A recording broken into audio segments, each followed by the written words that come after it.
तो बच्चों जब हम योगफल की सीमा को अच्छे से समझ लिए हैं तो एक प्रश्न के आधार पर आपको योगफल की सीमा के रूप में हम निश्चित समाकलन कैसे प्राप्त करेंगे इसके बारे में जानेंगे।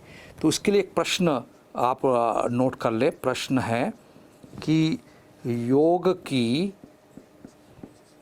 की सीमा के रूप में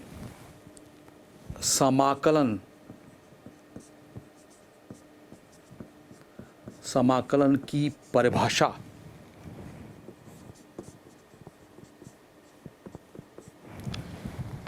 से इंटीग्रेशन 0 से 3 x+1 dx का मान ज्ञात कीजिए।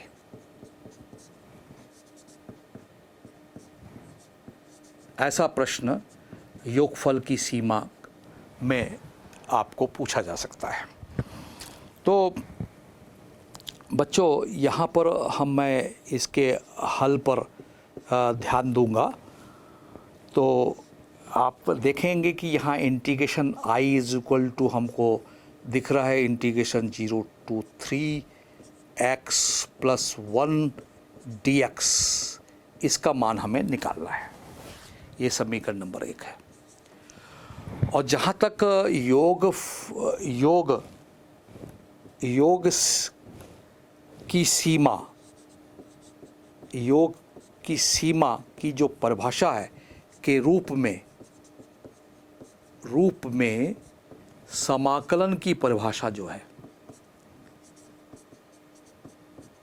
समाकलन की जो परिभाषा है उसका जो सूत्र है आपको मालूम है कि integration a to b f of x dx, और वो है limit h tends to 0, h बाहर है, f of a plus f of a plus h plus f of a plus 2h, ऐसा करते करते plus f of a plus n-1, ये bracket मान लें इसको h, और ब्रैकेट क्लोज और बड़ा ब्रैकेट क्लोज, ये इसकी परिभाषा है। सवाल उठता है कि यहाँ पर h क्या है। तो आपको मालूम है थ्योरी में कि h = b - a/n। अपन ने mn b - a को n बराबर भागों में बांटा था। तो ये h की वैल्यू है और आपको यहाँ स्पष्ट दिख रहा है कि a की वैल्यू 0 है और b की वैल्यू 3 है। तो a = 0 दिख रहा है और b = 3 दिख रहा है। तो यदि इसमें हम वैल्यू कैलकुलेट करें तो h = 3 - 0/n। तो n का 3 गुणा कर दूँ तो n × h = 3 - 0 3। ये समीकरण नंबर, इसको हम सूत्र को 2 बोल दें और इसको 3 बोल दें तो ज़्यादा अच्छा है। प्रश्न मत ध्यान देंगे बच्चों, प्रश्न के आधार पर ही मैं a = 0 बताया हूँ। देखिए लोअर लिमिट 0 है और अपर लिमिट 3 है, और ये फार्मूले में एडजस्ट करने के लिए NH की वैल्यू हमको 3 मिली प्रश्न के आधार पर। तो हम प्रश्न के अनुसार काम करें। ये इंटीग्रेशन लोअर लिमिट 3 है और f ऑफ x भी लिख लेते हैं अपन। प्रश्न के अनुसार f ऑफ x कितना है, x+1 है। यहाँ फलन x+1 है, इसको भी हम समीकरण नंबर 4 बोल दें। तो लिमिट 0 to 3 और fx का मतलब ये fx x+1 है, x+1 है। इसी का समाकलन हमको योग फल की सीमा के रूप में, लिमिट ऑफ सम के रूप में इसका मान निकालना है।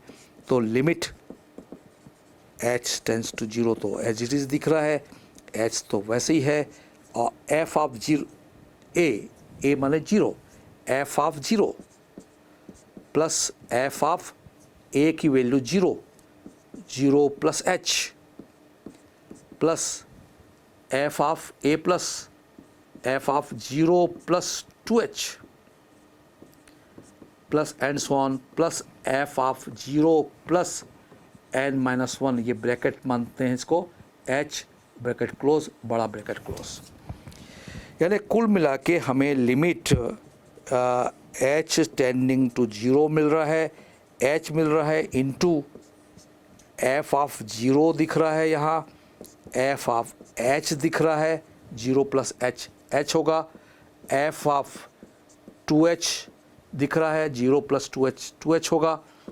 ऐसा करते करते हमें लास्ट में F of n minus one h दिख रहा है और ये ब्रैकेट क्लोज। अब थोड़ा सा इसको और सिंप्लीफाइड करें तो limit h tending to zero h into F of zero, आप एफ एक्स बराबर समीकरण नंबर 4 में आपको दिख रहा है, ये एफ एक्स है, एफ एक्स से इसकी तुलना की गई है, एफ एक्स बराबर एक्स प्लस वन है।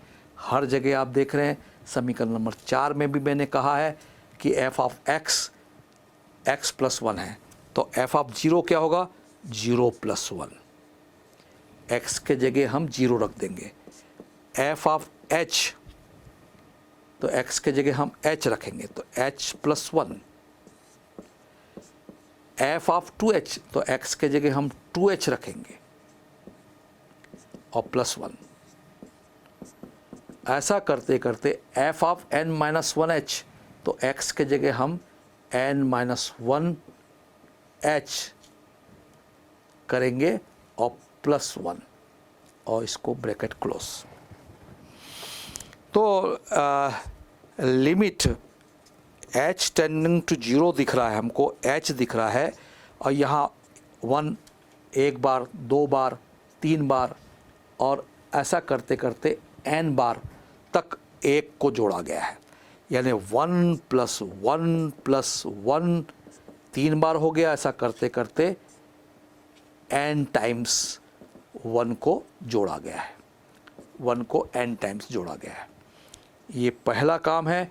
और प्लस आप देखिए सेकंड में यहाँ क्रॉस करके बता रहा हूँ, ये भी क्रॉस, तो ये h है, तो h कॉमन निकाल रहा हूँ, या पहले लिख लें h plus 2h plus 3h और आगे आएगा प्लस, ऐसा करते करते plus n minus one h, ये ब्रैकेट है, और ऐसा क्लोज कर दें। इसको थोड़ा सा और सिंप्लीफाइड किया जा सकता है। Limit h tends to zero, h one plus one कितना होगा, तीन बार जोड़ने से तीन, one plus one plus one plus one चार बार जोड़ने से चार, और वन प्लस वन ऐसा n बार जोड़ने से n आएगा, निश्चित रूप से n आएगा। तीन बार जोड़ने से वन प्लस तीन आया था, n बार जोड़ने से निश्चित रूप से n आएगा। और प्लस इसमें h कॉमन है, तो अंदर हमें मिल रहा है वन, इसका one plus two plus three, ऐसा करते करते लास्ट में दिख रहा है हमको n माइनस वन और ब्रैकेट क्लोज ही है। तो ये हम कहेंगे कि h सब में कॉमन है, तो यहाँ हम एक ऐसा ब्रैकेट कर लें और सर्पा का ब्रैकेट कर लें। और आप जानते हैं कि summation n is equal to n plus one upon two होता है। ये समेशन जो n है वो one plus two plus dash plus n तक के टोटल के लिए ये फार्मूला है। तो यहाँ पर आप देख रहे हैं कि वन से लेकर n माइनस वन है, यहाँ वन से लेकर n है, तो हमें इस फार्मूले में n के जगह n माइनस वन रखना पड़ेगा। तो इसका नेक्स्ट सिंप्लीफिकेशन इस प्रकार से होगा, limit h tends to zero, h into n plus h in bracket, यहाँ मैं इस फार्मूले में n के जगह n-1 रख रहा हूँ और n-1 plus 1 upon 2।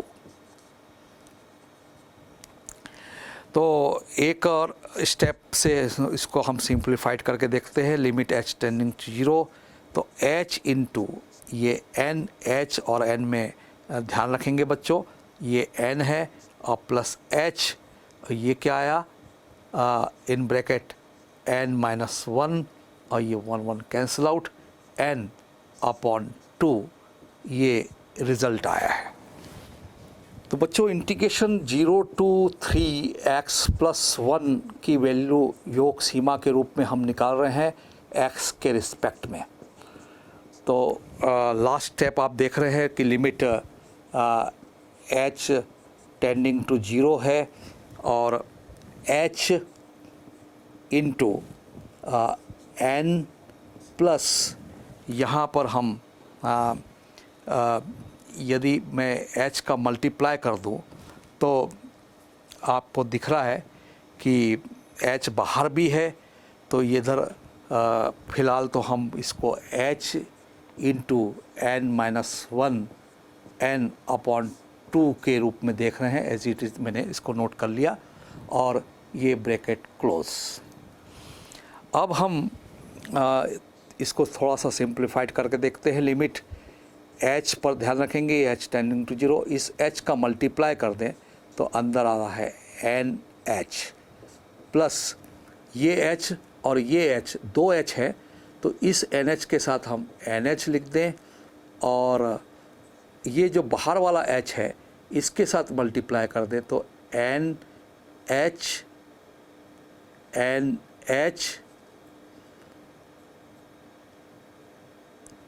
Minus h upon 2 ये इसका रिज़ल्ट आएगा। और आपको मालूम है कि मैंने NH की जो वैल्यू है वो 3 माइनस 0 बताई थी, यानी 3, तो NH की वैल्यू हमको मिल रही है 3।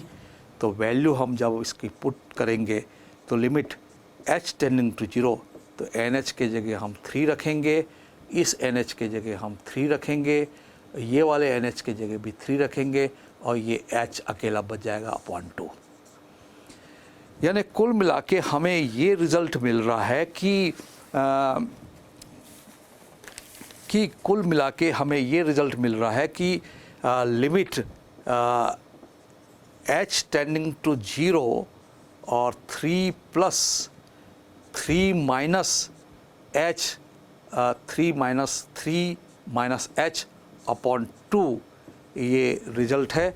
और जब हम लिमिट सब्स्टिट्यूट कर देंगे तो ये तो कांस्टेंट है, 3 रहेगा, और ये 3 और माइनस 3 माइनस 0, क्योंकि h टेंडिंग टू 0 कहा गया है, अपॉन 2।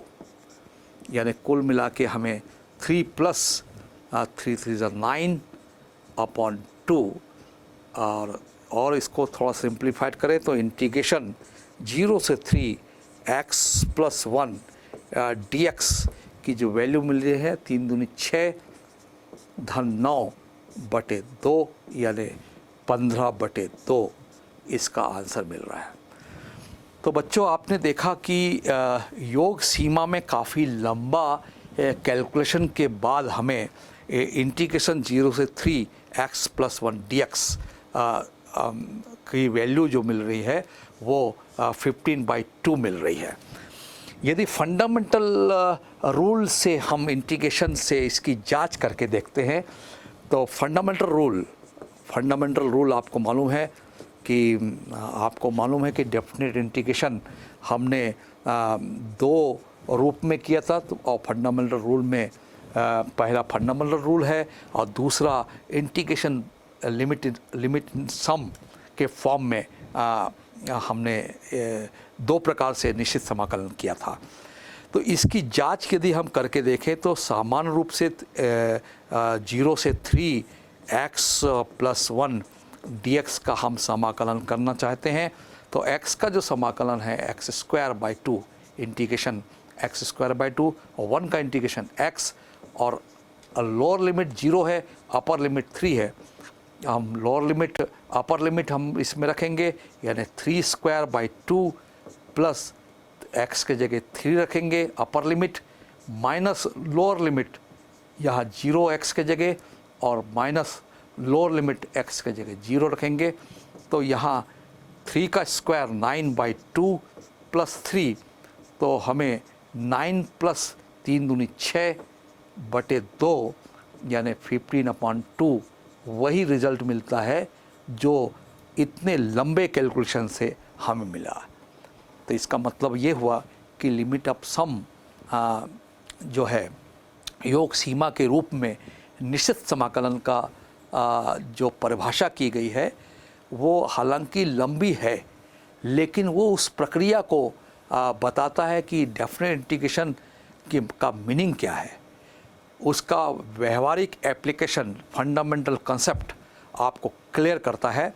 भले ही फंडामेंटल रूल से जब हम डायरेक्ट इंटीग्रेशन करते हैं, x का इंटीग्रेशन x²/2 हमें मालूम है, लेकिन यहाँ x का इंटीग्रेशन नहीं करना पड़ा बच्चों। यहाँ लिमिट ऑफ सम में ख़ास बात यह है, तो एक साइंटिफिक रूल है, किसी की खोज है, जो लिमिट ऑफ सम में हमने इसी इंटीग्रेशन का मान, समाकलन का मान x+1 का 0 से 3 सीमा में 15/2 प्राप्त किया, और फंडामेंटल रूल से x²/2 x का इंटीग्रेशन है, 1 का इंटीग्रेशन x मालूम होने पर बड़े आसानी से कैलकुलेशन कर लिया। तो भले ही ये छोटा है और भले ही लिमिट ऑफ सम लंबे कैलकुलेशन से आता है, लेकिन एक साइंटिफिक एटीट्यूड आपके अंदर तैयार करेगा। इसलिए और भी सवालों को आप बनाएंगे जिसे, और उसकी जांच फंडामेंटल रूल से करके ज़रूर देख लें ताकि आंसर का वेरिफिकेशन हो जाए।